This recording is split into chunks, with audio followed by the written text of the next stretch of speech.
Hello എന്തായി? ഞാൻ ആശുപത്രിയിലാ ചേട്ടാ. അവർക്ക് ബില്ല് കിട്ടിയാലേ എന്തെങ്കിലും ചെയ്യാൻ പറ്റുള്ളൂ. എടി ശരിക്കും നോക്കിയാ? നോക്കി. ഞാൻ ജ്വല്ലറിയിലോട്ട് പോണേന് മുമ്പ് മൊത്തത്തിലൊന്ന് നോക്കിയായിരുന്നു.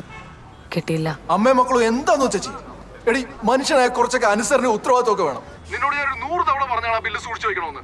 ബാക്കിയുള്ളവന്റെ വാക്കിന് എന്തെങ്കിലും വില നീ കൽപ്പിച്ചിരുന്നെങ്കിൽ ഇങ്ങനെയൊന്നും സംഭവിക്കില്ലായിരുന്നു. എടി ഞാനിവിടെ കിടന്ന് ചോര നീരാക്കി കഷ്ടപ്പെട്ടുണ്ടാക്കിയ കാശ. ഇനി നീ എന്താന്ന് വെച്ചാ ചെയ്യും. എന്നെ കൂടി തിരിച്ചു വിളിക്കണ്ട.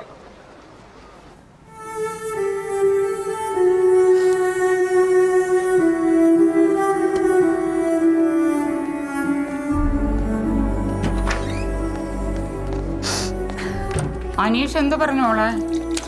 അവൻ നോക്കിയിട്ട് വിളിക്കാന്ന് പറഞ്ഞു. ശ്രീയേട്ടനായിരുന്നു ഫോണില്. എന്നിട്ട് ശ്രീ എന്താ പറഞ്ഞേ? എന്തു പറയാനാണ്, ഒന്നും പറഞ്ഞിട്ടില്ല. എടാ നിനക്ക് നാളെ പരീക്ഷയിലല്ലേ, നീ വീട്ടിലേക്ക് പോക്കോ. അമ്മയും കൂടെ ഇവിടെ തന്നെ നിൽക്കട്ടാ. അതിങ്ങനെ ഞാനും കുഞ്ഞും കൂടെ പോവാം. ഞാൻ പോയി ബില്ലപ്പി എടുക്കട്ടെ. ശ്രീയേട്ടൻ കുറ്റം പറഞ്ഞെങ്കിലേ എനിക്കൊന്നും പറയാൻ പറ്റില്ല. കാരണം ഇത്രയും കിടന്ന് ഒറ്റക്കിടന്ന് കഷ്ടപ്പെട്ട് ഉണ്ടാക്കിയതല്ലേ. അപ്പൊ പിന്നെ ആർക്കെങ്കിലും നെണ്ണം വരും.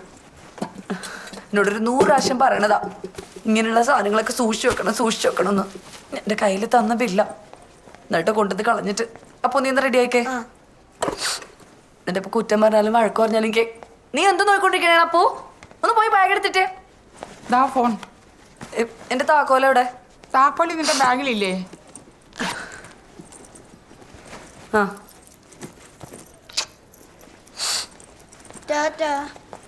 ബാ പോയിട്ട് വരാം അമ്മേ.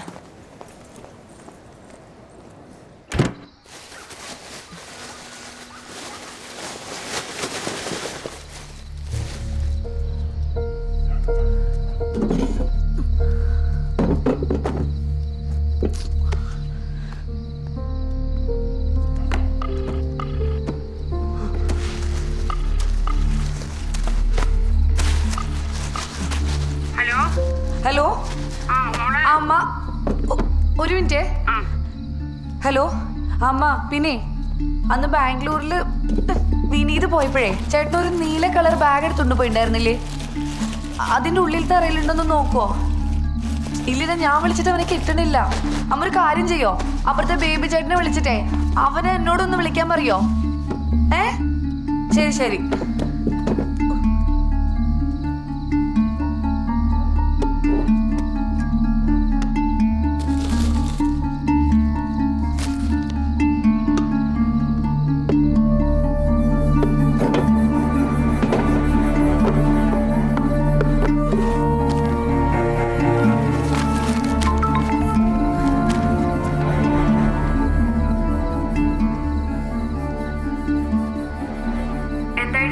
വല്ല തുമ്പ് കിട്ടിയാ? എടി അതെ, ഈ കളഞ്ഞു പോയ സാധനങ്ങൾ തിരിച്ചു കിട്ടാനായിട്ട് വഴിപാട് നേരുന്ന ഒരു അമ്പലം ഉണ്ടല്ലോ. ഓ, അതിന്റെ പേരാണെങ്കിൽ എനിക്ക് കിട്ടണമില്ല. ഞാൻ നോക്കിയിട്ട് മെസ്സേജ് കേട്ടാ.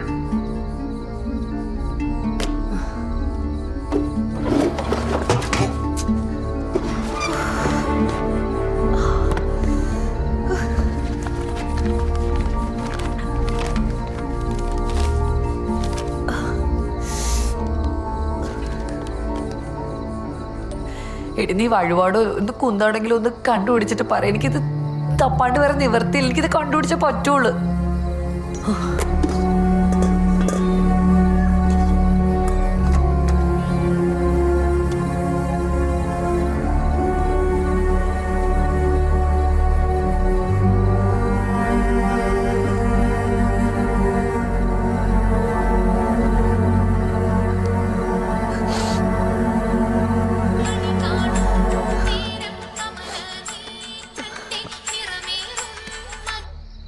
എടേ എത്ര നേരം കിടന്ന് വിളിക്കണ്?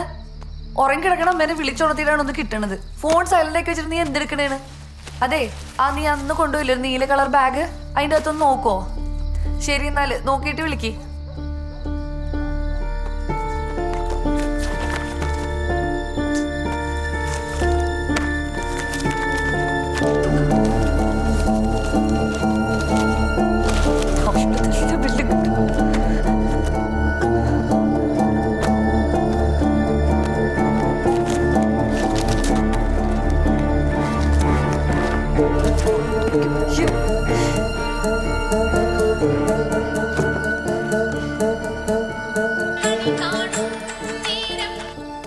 ഹലോ മണി ആ ശ്രീയേട്ടൻ ഞാൻ നോക്കിക്കൊണ്ടിരിക്കണേന്ന്. എടി കിട്ടില്ലേ? ആ കിട്ടും ടെൻഷൻ അടിക്കല്ലേ. അവക്ക് കുഴപ്പമൊന്നുമില്ലല്ലോ? ഇല്ലില്ല മോക്ക് കുഴപ്പമൊന്നുമില്ല. ശരി എന്നല്ലേ, ഞാൻ നോക്കിയിട്ട് കിട്ടിയിട്ട് വിളിക്കാം. ശരി.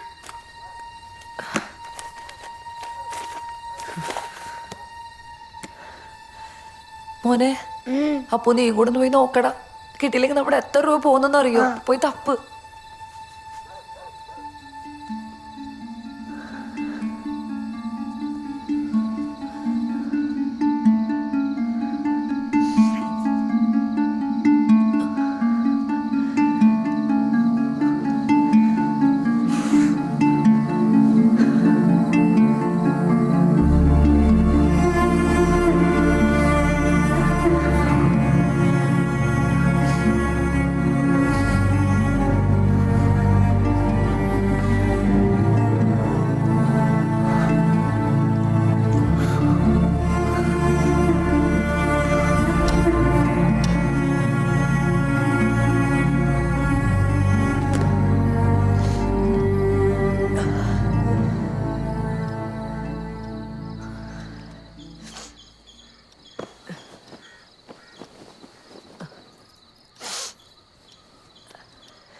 അപ്പു എണീറ്റടാ.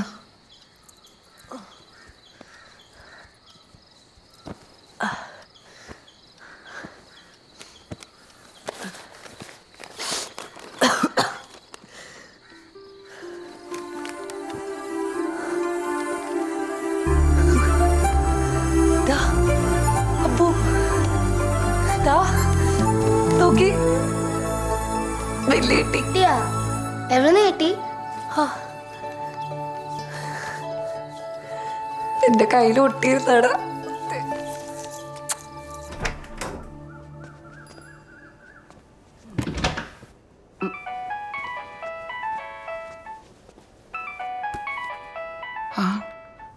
ഹലോ അമ്മ ആ അപ്പൊ ബില്ല് കിട്ടി. എന്റെ ഭഗവാനെ, ഓ എത്ര പ്രാർത്ഥിച്ചല്ലേ ബില്ല് കിട്ടിയെന്ന്. ബില്ല് ഒന്നും പറയണ്ടി, നീ വീട്ടിൽ തപ്പാൻ ഒരു ഒറ്റയിടവും ബാക്കിയുണ്ടായില്ല. നമ്മൾ ആർക്കും ഒരു ദ്രോഹം ചെയ്തിട്ടില്ലല്ലോ എൻ്റെ കുഞ്ഞെ. നീ ഒരു കാര്യം ചെയ്യ്, എല്ലാവർക്കും കഷ്ടകാലമുള്ള സമയമാണ്. ആ ദേവിയുടെ അമ്പലത്തിൽ കയറിയിട്ടേ 2 രക്തപുഷ്പാഞ്ജലി കഴിച്ചിട്ട് പോരേട്ടാ. ശരി മേന. ആ എടി കിട്ടി കുട്ടഞ്ചേരി ഭഗവതി. അതെ നീ ഒരു കാര്യം ചെയ്യും, അവിടെ ഒരു കുട്ടഞ്ചേരിയും വഴിപാട് നേര്. ബില്ല് എന്തായാലും കിട്ടൂടി. എടി കിട്ടി, ബില്ല് കിട്ടി. നീ പോയി കിടന്ന് ഉറങ്ങട്ടാ. ഞാൻ എന്താ വെച്ചാ ചെയ്യാം.